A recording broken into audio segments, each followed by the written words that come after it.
नमस्कार भक्तांनो, आज आपण श्री स्वामी समर्थांची एक सुंदर कथा ऐकणार आहोत. ही कथा आहे स्वामी समर्थांचे परमभक्त चोडप्पा यांची. चोडप्पा अक्कलकोटमध्ये राहत होते. ते साधे आणि गरीब होते, पण त्यांची स्वामी समर्थावर खूप श्रद्धा होती. ते रोज स्वामींच्या दर्शनाला जात असत. स्वामींची सेवा करणे, त्यांचे नाव घेणे आणि त्यांच्यावर विश्वास ठेवणे हेच चोडप्पाचे जीवन होते. एक दिवस स्वामी समर्थ चोडप्पाच्या घरी आले. चोडप्पा आणि त्यांचे कुटुंब खूप आनंद झाले. त्यांनी स्वामींचे प्रेमाने स्वागत केले. स्वामी काही दिवस त्यांच्या घरी राहिले, पण घरात परिस्थिती चांगली नव्हती. घरात पैशाची कमतरता होती. कधी-कधी खाण्याची धान्यसुद्धा कमी पडत असे. एक दिवस चोडप्पाच्या पत्नीने पाहिले की घरात धान्य संपले आहेत. ती काळजीत पडली.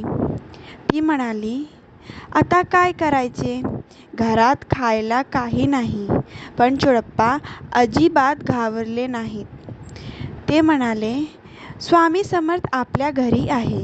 ते सर्व काही ठीक करतील. दिवस गेला. दुसऱ्या दिवशी सकाळी एक अनोळखी माणूस त्यांच्या घरासमोर आला.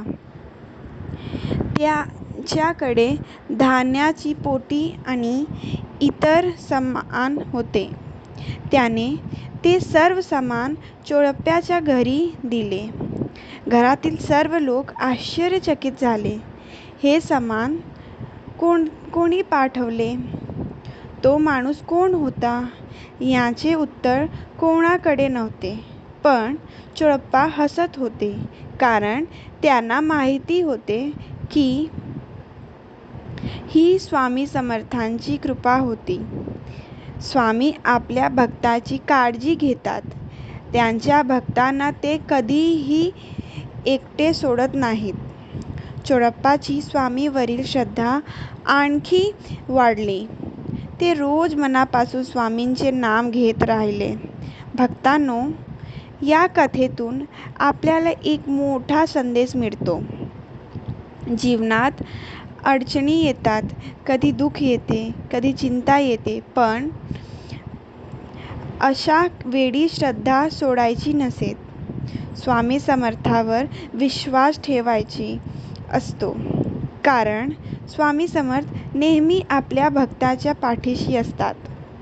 चला, आपण सर्वजण मिळून स्वामींचे नाव घेऊया. श्री स्वामी समर्थ, श्री स्वामी समर्थ, श्री स्वामी समर्थ. आणि स्वामींचे हे अमृत